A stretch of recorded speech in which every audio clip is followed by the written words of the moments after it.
Hello viewers. आज इस video में जो हम टॉपिक ले रहे हैं वो है क्लास वैसिलेरियोफाइसी, यानी कि जिसमें के अंदर एक ग्रुप आता है डाइटम्स। ठीक है, तो डाइटम्स क्या है, उसके journal characters. Exam point of view से ये क्लास भी बहुत इंपॉर्टेंट है और डाइटम से भी अलग क्वेश्चन आता है तो भी आपको सेम ही लिखना है।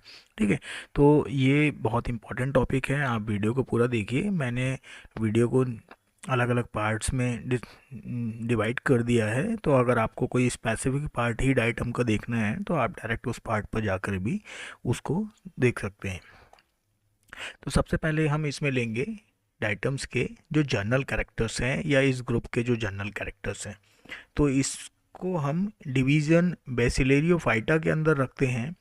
तो एल्गी को बहुत सारे डिवीजन्स में डिवाइड किया गया है, क्लोरोफाइटा, बेसिलेरियोफाइटा, फियोफाइटा, रोडोफाइटा, इस तरीके से। तो इसके अंदर अलग अलग क्लासेस आती हैं। तो इसके अंदर इस डिवीज़न के अंदर एक क्लास आती है, एक ही क्लास है जिसको हम कहते हैं बेसिलेरियोफाइसी।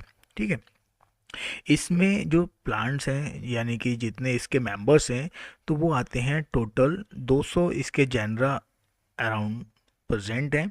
और इसमें जो स्पीसीज़ हैं वो 16,000 से ज़्यादा स्पीसीज़ इसमें प्रेजेंट हैं। इसके जो मेंबर्स हैं यानी कि इस ग्रुप के अंदर जो भी प्लांट्स आएंगे उनको हम डाइटम्स कहेंगे।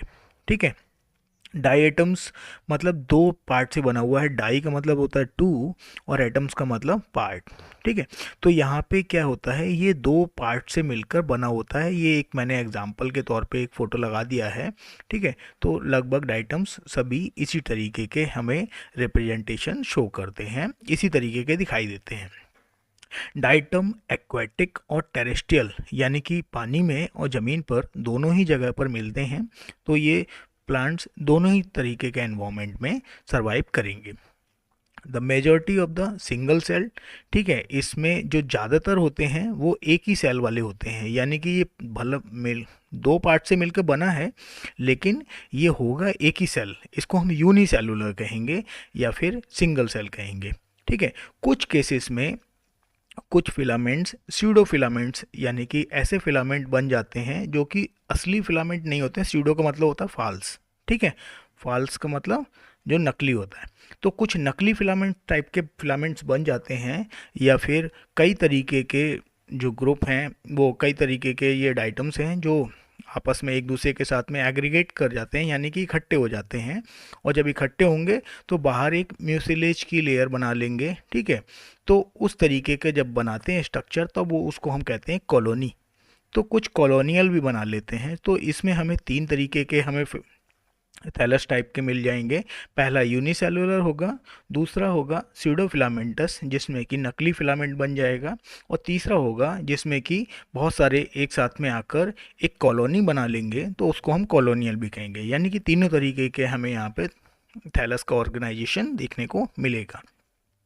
ये सब एरियल हैबिटेट्स में मिलते हैं। ठीक है, तो लेकिन कुछ ऐसे कंडीशंस जहाँ पर हमें मॉइस्चर अधिक मिलेगा। ठीक है, एरियल कंडीशन होगी, ठीक है, लेकिन वहाँ पे हमें मॉइस्चर अच्छा होना चाहिए। तो कंटिन्यूस मॉइस्चर चाहिए या थोड़े थोड़े टाइम पर वहाँ पे मॉइस्चर्स बना रहना चाहिए। तो ऐसी कंडीशंस में भी ये हमें देखने को मिलते हैं। ठीक है, एक्वेटिक जो पानी में मिलने वाले होते हैं उसमें दो तरीके का, देखिए पानी ज़मीन पर दो तरीके से मिलता है, या तो फ्रेश वाटर या फिर समुद्री पानी। ठीक है, जिसको हम कहते हैं मरीन वाटर।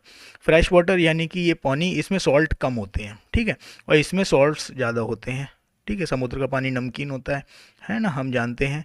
और जो नॉर्मल पानी होता है उसमें भी सॉल्ट होते हैं लेकिन उतने सॉल्ट नहीं होते हैं। ठीक है, ठीक है, इसके अलावा ब्रैकिश वाटर जो गंदा पानी होता है, उथला पानी जिसको बोलते हैं। ठीक है, जिसमें थोड़ा सा गंदला सा पानी जिसको हम बोलते हैं उसको ब्रैकिश वाटर बोलते हैं। ठीक है, तो उसमें भी ये हमें डाइटम्स देखने को मिलते हैं। अब इनकी जो डाइवर्सिटी होती है वो दो तरीके के प्लेन्स में डिवाइडेड होती है, बाइलेटरल प्लेन्स या फिर रेडियल प्लेन्स। बाइलेटरल प्लेन्स में आपको पता है एक ये लेटरल हो गया, एक ये लेटरल हो गया। ठीक है, ये या फिर रेडियल प्लेन, इस तरीके से रेडियल सिमेट्री भी मिलती है। ठीक है, तो हमें दोनों तरीके के हमें यहाँ पे सिमेट्री देखने को मिलती है। इसका जो चीफ कैरेक्टर है यानी इस ग्रुप के जो इंपॉर्टेंट कैरेक्टर्स हैं अब उनको हम यहाँ पर ले रहे हैं। उसमें हम सभी चीज़ों को कंसिडर करेंगे। कुछ हो सकता है आपने पढ़ चुके होंगे, कुछ आप नया देखेंगे तो आप नोट आउट कर लीजिएगा, ठीक है। इसका जो थैलस होता है डिप्लॉयड होता है, यानी कि यहाँ पे क्रोमोसोम का नंबर जो होगा 2n होगा, ठीक है, 2n। अगर हैप्लॉयड थैलस होता तो वहाँ पे क्रोमोसोम का नंबर n होता, ठीक है। इसकी जो वॉल होती है वो सिलिका की बनी होती है, उसमें सिलिका का कंटेंट 90% से ज़्यादा होता है, यानी कि 90% उसमें सिलिका हमें देखने को मिलती है। सिलिका जो होती है, जैसे आपका घर का कांच होता है ना, ग्लास, है ना, उसमें सिलिका मिलती है, लेकिन उसमें इतनी ज़्यादा सिलिका नहीं मिलती है। तो इसकी जो सिलिका की वॉल इसमें प्रेजेंट होती है, इसकी सेल वॉल में 90% से ज़्यादा सिलिका मिलता है। ये इसका सबसे इम्पॉर्टेंट कैरेक्टर है, इसी ग्रुप में मिलेगा, इससे ज़्यादा और किसी में नहीं मिलेगा। इसका जो फूड मटेरियल होता है, देखिए प्लांट फोटोसिंथेसिस करता है, फोटोसिंथेसिस के बाद में फूड बनाता है, ठीक है। फोटोसिंथेसिस के बाद में क्या बनाता है, फूड बनाता है। फूड किस फॉर्म में बनाएगा, ग्लूकोज के फॉर्म में बनाएगा। ये उसका कैरेक्टर है। सभी प्लांट्स का फोटोसिंथेसिस जो जिनमें क्लोरोप्लास्ट मिलता है उनमें यही बनता है। लेकिन ये फूड ग्लूकोज के फॉर्म में स्टोर नहीं किया जाता, स्टोर जब करते हैं तो वो किसी दूसरे फॉर्म में किया जाता है। नॉर्मल प्लांट्स में स्टार्च के फॉर्म में स्टोर किया जाता है, ठीक है। लेकिन एल्गी में जितने भी ग्रुप हैं उनमें सभी में स्टोरेज फूड मटेरियल अलग अलग होता है। इसके लिए अलग से मैंने वीडियो बना रखा है, आप चाहें तो देख सकते हैं, नहीं तो आप यहाँ पे देख लीजिए कि इस ग्रुप में ऑयल या फिर क्राइसोलेमिनेरिन नाम का एक सब्सटेंस होता है, या फिर प्रोटीन के जैसा। प्रोटीन कौन सी protein, protein like food material, जिसको हम कहेंगे वॉल्यूटिन, ठीक है। तो यहाँ पे रिजर्व फूड मटेरियल, फूड किस फॉर्म में रिजर्व करा जाएगा, यानी कि फूड बनने के बाद में किस तरीके से उसको रिजर्व रखा जाएगा, उसको सुरक्षित रखने के लिए उसको कन्वर्ट किया जाएगा।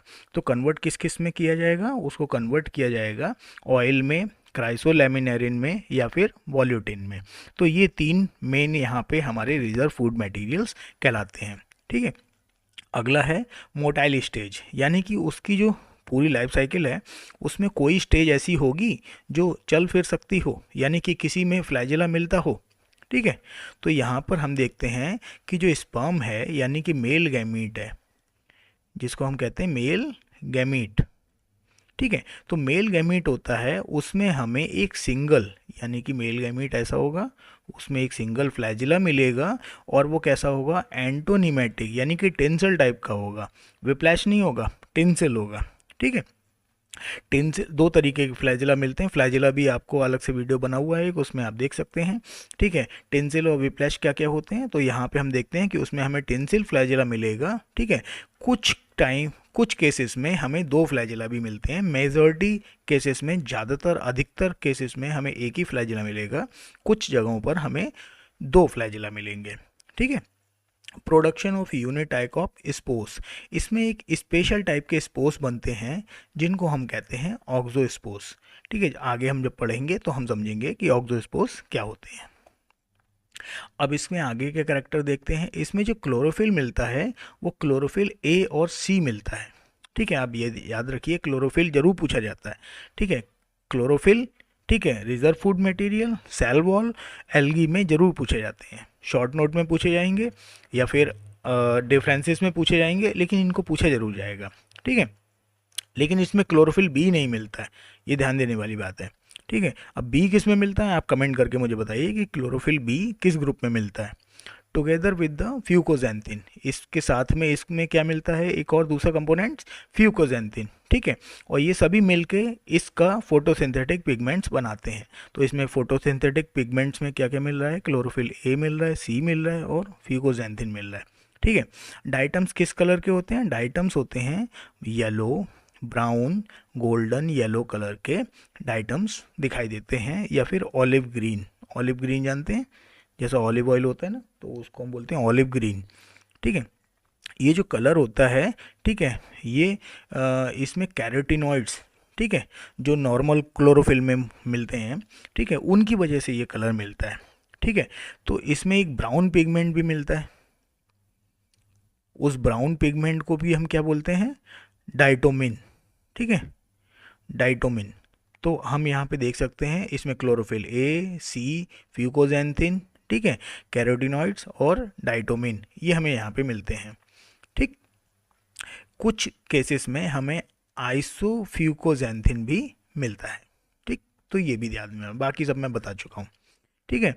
अब ये फ्यूकोजेंथिन क्या है, फियोफाइसी का कैरेक्टर है, लेकिन कुछ लोग यहाँ पे देखते हैं कि फ्यूकोजेंथिन हमें मिल रहा है बेसिलेरियोफाइसी में, तो इसीलिए कुछ साइंटिस्ट ने फ्यूकोजेंथिन की प्रेजेंस की वजह से, क्योंकि इसमें फ्यूकोजेंथिन मिल रहा है ना, हम देखते हैं ना यहाँ पे फ्यूकोजेंथिन मिल रहा है, तो फ्यूकोजेंथिन की प्रेजेंस की वजह से, क्योंकि फ्यूकोजेंथिन तो ब्राउन एल्गी में मिलता है, brown algae, brown algae Phaeophyceae को कहते हैं, तो कुछ लोगों ने कहा कि ये जो कैरेक्टर है ये फियोफाइसी का है, और इसीलिए हमने, कुछ साइंटिस्ट ने इसको फियोफाइसी में रख दिया।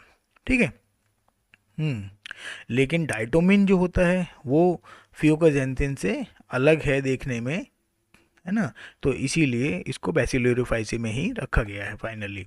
ठीक है। अब इसका क्लासिफिकेशन देखते हैं, तो क्लासिफिकेशन में बेसिकली जो स्टैंडर्ड क्लासिफिकेशन है उसके अकॉर्डिंग, आप दूसरे क्लासिफिकेशन सिस्टम को देखेंगे तो आपको कुछ डिफरेंसेस देखने को मिलेंगे, लेकिन यहाँ पे जो स्टैंडर्ड क्लासिफिकेशन सिस्टम है उसमें यहाँ पे दो ऑर्डर दिए गए हैं। पहला है सेंट्रेल्स, ठीक है, इसमें रेडियल सिमेट्री होती है जैसे मैंने स्टार्टिंग में बताया था, और दूसरा है पिनेल्स, ठीक है, इसमें बायलेटरल सिमेट्री देखने को मिलती है। ये इनके एग्जांपल्स हैं साइक्लोटेला और पिनुलेरिया और नेविकुला।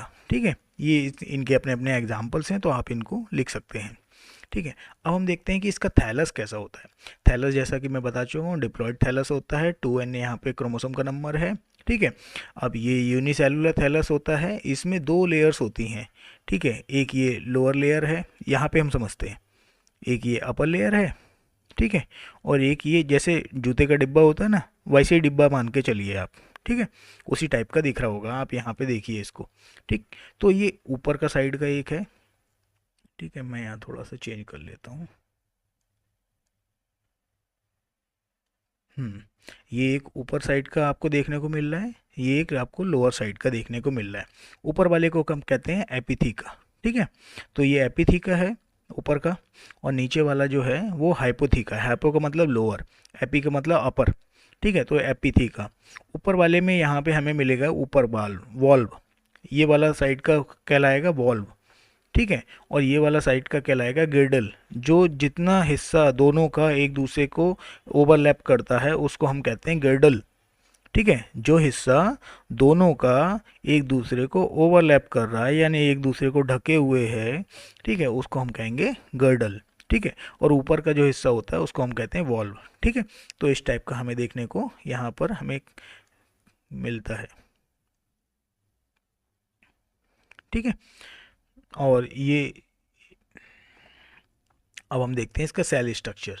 ठीक है, तो इसमें हमें सेल वॉल मिलती है जिनमें 90% सिलिका होता है, सबको पता है। ठीक है, उसके अंदर एक प्रोटोप्लास्ट होता है। प्रोटोप्लास्ट जो होगा, ठीक है, वो एक मेम्ब्रेन से ढका हुआ होगा। ठीक है, और उसमें हमारी दो लेयर्स मिलती हैं सेल वॉल में। ठीक है, एक पैक्टिन की बनी होती है, ठीक है, और आउटर वाली सिलिका की बनी होती है। ठीक है, सेल वॉल में क्या होता है, एक बाहर का जो ऐसे ढक्कन टाइप का है ये सिलिका का बना हुआ है। ठीक है, जिसमें एपिथीका है और हाइपोथीका है, दो है, तो ये सिलिका का बना हुआ है। इसके अंदर एक और मेम्ब्रेन होती है जिसको हम इनर मेम्ब्रेन बोलते हैं। ठीक है, वो बनी होती है पैक्टिन की। ठीक है, पैक्टिन की। ठीक, समझ में आ गया। तो हमें दो तरीके, दो लेयर मिलती हैं सेल वॉल में। ठीक, एक बाहर की एपिथीका हाइपोथीका दोनों मिलाकर, और अंदर की पैक्टिन। ठीक, ये जो ऊपर का बाहर का वॉल्व होता है ये एक दूसरे में डिब्बे की तरह फिट होता है, ये मैं बता चुका हूँ। ठीक है, बाहर वाले को एपिथीका, अंदर वाले को हाइपोथीका कहते हैं। ठीक है, इनके जो मार्जिन्स होते हैं वो एक दूसरे के साथ में बहुत ज़्यादा अच्छे से कनेक्टेड होते हैं, कनेक्टिंग बॉन्ड्स बनाते हैं। ठीक है, और ये एक साइड का व्यू जिसको हम कहते हैं यहाँ पे गिर्डल, मैं बता चुका हूँ, जो जितने कनेक्टिंग बैंड्स होते हैं ना उस साइड को हम गिर्डल कहते हैं। ठीक है, और डाइटम्स में दो तरीके के हमें व्यूज़ दिखते हैं। एक होता है वॉल व्यू, जब हम यहाँ से देखेंगे ऊपर की साइड से तो वॉल व्यू, नीचे के साइड वाला गिर्डल व्यू। यहाँ पे हम देखेंगे इधर से तो हम देखेंगे तो वॉल व्यू, और इधर से देखेंगे तो हम गिर्डल व्यू हमें दिखाई देगा। ठीक है, इसमें यही लिखा हुआ है जो कि मैं आपको बता चुका हूँ। तो अगर आपको नोट्स के फॉर्म में लेना है तो आप इसका स्क्रीनशॉट ले सकते हैं, तो आपको नोट्स टाइप में बन जाएगा। अदरवाइज़ नेक्स्ट हम आगे चलते हैं। अब आता है लोकोमोशन। ठीक है।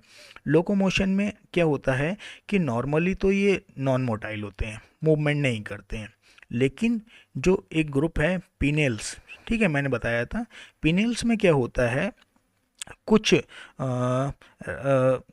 जर्की मूवमेंट देखने को मिलते हैं। जर्की स्पॉन्टेनियस, स्पॉन्टेनियस थोड़े थोड़े टाइम के बाद में, ठीक है। जर्की मतलब एकदम झटके से मूवमेंट देखने को मिलते हैं, ठीक है। ये मूवमेंट जो होते हैं आगे भी हो सकते हैं, पीछे भी हो सकते हैं, ठीक है, किसी भी तरीके के डायरेक्शनल प्लेन में हो सकते हैं, ठीक है। और एक जर्क का झटकों की एक सीरीज होती है, जैसे ऐसे ऐसे ऐसे ऐसे करके एकदम झटका लगा, इधर को गए, इधर को गए, इधर को गए, इधर को गए, ऐसे हमें मूवमेंट्स देखने को मिलते हैं। तो ये जो मूवमेंट है ये अभी भी डिबेट का एक टॉपिक है, डिबेटेरियल पॉइंट है, ठीक है। तो लेकिन एक साइंटिस्ट थे मुलर, उन्होंने थ्योरी दी थी कि जो वाटर के जो करंट हैं, फ्लो वाटर करंट, ठीक है, उनकी वजह से साइटोप्लाज्म के अंदर में जो मूवमेंट्स देखने को मिलते हैं उसकी वजह से ये मूवमेंट होते हैं, ठीक। तो इस तरीके से अलग अलग थ्योरीज हैं, लेकिन अभी कोई थ्योरी ऐसी पॉपुलरली इफेक्टिव नहीं है या यूनिवर्सली एक्सेप्टेड नहीं है, ठीक है। अब हम समझते हैं रिप्रोडक्शन। रिप्रोडक्शन बहुत इंपॉर्टेंट है और इसका सबसे इंपॉर्टेंट टॉपिक रिप्रोडक्शन ही है और सबसे ज़्यादा समझने वाला है। रिप्रोडक्शन में नॉर्मल ए सेक्शुअल रिप्रोडक्शन मिलता है, दूसरा होता है सेक्शुअल रिप्रोडक्शन। यहाँ ए सेक्शुअल मैंने दिखा रखा हुआ है, ठीक है, आप पहले इसको समझिए। इसमें होता है नॉर्मल सेल डिवीज़न या फिर फिशन, फिशन का मतलब टूटना, ठीक है। और सेक्शुअल रिप्रोडक्शन होता है जो ऑक्सोस्पोर की वजह से होता है। अब हम ए सेक्शुअल रिप्रोडक्शन समझते हैं। ए सेक्शुअल रिप्रोडक्शन में हम देखते हैं ये ऊपर का है एपिथीका और नीचे का है हाइपोथीका, ठीक। अब जब ये डिवाइड करता है तो यहाँ पे क्या होता है, जो दोनों के बीच में एक लेयर बन जाती है और ये पार्ट अलग हो जाता है, ये पार्ट अलग हो जाता है। ये पार्ट जब अलग हो जाएगा तो ऐसे हो जाएगा और ये पार्ट जब अलग हो जाएगा तो ऐसे हो जाएगा, ठीक है, समझ गए। यहाँ पे जो कलर है वो थोड़ा गलत बन गया, ये वाला रेड होना चाहिए था, ठीक है, और ये वाला ग्रीन होना चाहिए था, थोड़ा सा गलत टाइप में बना दिया, ठीक है। एपिथीका जो होगा वो भी बाहर की तरफ एक लेयर नई जनरेट कर देगा अंदर की साइड को, और ये हाइपोथीका होगा ये भी अंदर साइड को एक लेयर जनरेट कर देगा। तो इसमें क्या होता है, एपिथीका अलग हो जाता है, हाइपोथीका अलग हो जाता है।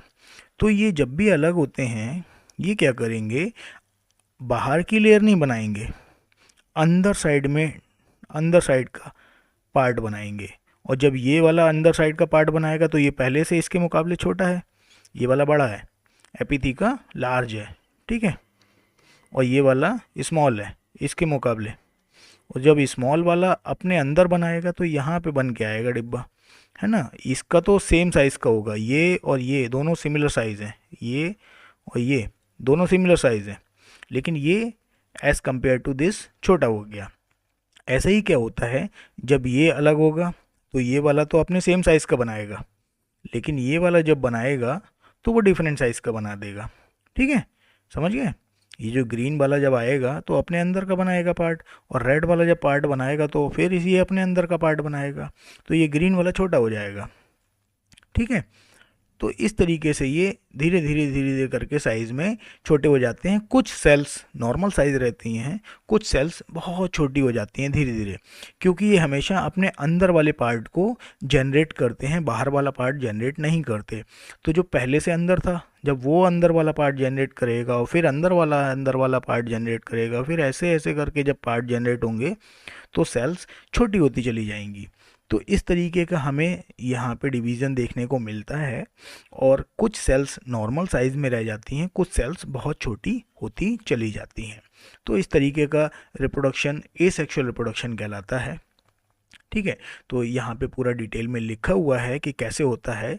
प्रोटोप्लास्ट क्या करेगा, डाइटम्स का थोड़ा सा इंक्रीज करेगा, ठीक है, डिवाइड करेगा और एक पार्ट अलग बन जाएगा, ये वाला यहाँ वाला पार्ट बनाएगा, ये वाला पार्ट यहाँ वाला पार्ट बनाएगा, और ये जो पार्ट था ये अपने अंदर का ये हाइपोथीका बनाएगा, और ये वाला जो पार्ट था जो पहले हाइपोथीका था लेकिन अब एपिथीका की तरह बिहेव करेगा और अपने अंदर हाइपोथीका बनाएगा, ठीक है। तो इस तरीके से हमें देखने को मिलता है। आप इसको एक बार पढ़ लीजिए और देख लीजिए तो बहुत इजीली आपको समझ में आ जाएगा, ठीक है, तो ये सेम ही है, वही लिखा हुआ है जो मैंने आपको अभी समझाया। आप एक बार इसका स्क्रीनशॉट ले लीजिए और इसको पढ़ लीजिए, तो आपको बहुत डिटेल में आराम से समझ में आ जाएगा, या फिर थोड़ा सा बैक कर लीजिए और वहाँ से फिर से इसको देख लीजिए, तो अच्छे से समझ में आ जाएगा। ठीक है, अब हम समझते हैं सेक्सुअल रिप्रोडक्शन। सेक्सुअल रिप्रोडक्शन में देखिए सेम वही है, ये एपिथीका है, ये हाइपोथीका है, और ये अलग अलग होंगे, डिवाइड करेंगे, कुछ सेल्स बहुत छोटी हो जाएंगी, स्मॉलेस्ट फिस्ट्यूल्स बोलेंगे इसको, जो फ्रस्ट्यूल्स हैं ये छोटी हो जाएंगी, बहुत छोटी हो जाएंगी। यहाँ पे डिटेल में आप पढ़ लीजिए, मैं डिटेल में नहीं जा रहा हूँ, मैं आपको डायग्राम से समझा रहा हूँ। ठीक है, तो जो फिस्ट्यूल्स हैं बहुत छोटी हो जाएंगी, जब ये बहुत छोटी हो जाएंगी तो ये सर्वाइव नहीं कर सकती, इनके सर्वाइवल में प्रॉब्लम आएगी। ठीक है, अब ये सर्वाइव करने के लिए क्या करेंगे, इनमें कुछ होंगे वो फीमेल की तरह बिहेव करेंगे, कुछ होंगे जो मेल की तरह बिहेव करेंगे। मेल वाले स्पर्म सेल बनाएंगे और फीमेल वाले एग सेल बनाएंगे, और ये एग सेल और स्पर्म सेल बाहर रिलीज हो जाएंगे और ये आपस में एक दूसरे के साथ में फर्टिलाइज करेंगे। ठीक है, यहाँ पे एग सेल है, ये स्पर्म सेल है, ये फर्टिलाइज करेंगे, फर्टिलाइज करने के बाद में ये जाइगोट बनाएंगे, और जाइगोट के बाद में इनके बाहर में यहाँ पर एक लेयर बनना स्टार्ट हो जाएगी, और ये बहुत तेज़ी से अपने आप को डिवाइड करेंगे, बहुत तेज़ी से अपने आप को बड़ा करेंगे। ठीक है, जब ये बहुत तेज़ी से अपने आप को बड़ा करेंगे और फिर बाहर जो सिलिका की वॉल बना लेंगे, क्योंकि सिलिका की वॉल ग्रो नहीं कर सकती। अब लोग सोचेंगे कि ये छोटे क्यों होते चले जा रहे हैं, क्योंकि सिलिका की वॉल एक बार जैसी सिक्रीट होके जैसी बन गई, कांच जो है उसको खींच के बड़ा नहीं किया जा सकता। जैसे आपके घर में शीशा है, आप सोचो उसको बड़ा कर दो, है ना, या कुछ और तरीके से उसमें कुछ जोड़ दो तो कुछ बड़ा हो जाए, ऐसा नहीं हो सकता। वो एक बार टूट गया तो वो फेंकना ही पड़ता है। ठीक है, वो आप घर में उसको जोड़ नहीं सकते, वो प्रोसेस अलग है। तो यहाँ पे भी जो वॉल है वो सिलिका की बनी हुई है, और सिलिका एक बार जो फॉर्मेशन जैसा हो गया वैसा ही बना रहता है, वो चेंज नहीं होता है। तो ये जब वॉल बन जाती है तो फिर जब जो अंदर का प्रोटोप्लास्ट है वो अपने आप को इंक्रीज भी कर लेगा तो भी नहीं वॉल बढ़ेगी, वॉल बढ़ नहीं सकती, ये प्रॉब्लम है इसके साथ में। इस वजह से क्या होता है कि जब ये अपने आप को अंदर से पहले बड़ा करेगा, नॉर्मली बड़ा करेगा, फिर अपने बाहर के वॉल बनाएगा, तो ऐसे स्ट्रक्चर को हम ऑक्सोस्पोर बोलते हैं। ठीक है, तो ये ऑक्सोस्पोर्स जब बनते हैं फिर उसके बाद में ये वॉल बनती है, तब ये ऑटोमेटिकली अपने आप को इंक्रीज कर लेते हैं साइज में। ठीक है, तो इस तरीके से इनमें हमें सेक्सुअल प्रोडक्शन देखने को मिलता है, तब जब ये स्मॉल फॉस्ट्यूल्स हो जाते हैं और ये अपने आप को री ग्रो करते हैं, अपने आप को रीजुवनाइट स्टेज में लेके आते हैं, फिर से ये अपने आप को नॉर्मल साइज में लेकर आते हैं। ठीक है, तो यहाँ पे आप डिटेल में देख सकते हैं, नोट्स के अकॉर्डिंग आप इसको भी नोट्स बना सकते हैं, इसको भी आप स्क्रीनशॉट ले सकते हैं, और यहाँ से भी आप स्क्रीनशॉट ले सकते हैं। ठीक है, तो आई होप आपको समझ में आया होगा। अगर कुछ प्रॉब्लम है तो आप में से कमेंट में पूछ सकते हैं, अगर कुछ ज़रूरत पड़ी तो मैं ऑक्सो स्पोर्ट्स के लिए अलग से एक वीडियो भी बना दूंगा। वैसे इतना सफिशेंट है। आई होप आपको अच्छा लगा होगा वीडियो। आप लोग सब्सक्राइब नहीं करते हैं तो थोड़ा बूस्ट अप नहीं मिलता है, आप लोग चैनल को सब्सक्राइब करें, ज़्यादा से ज़्यादा वीडियो को शेयर करें, ताकि जितना अच्छा आप रिस्पॉन्स आएगा उतना ही अच्छा मैं आपको फर्दर वीडियो बनाकर दूंगा। Thank you, thanks for watching.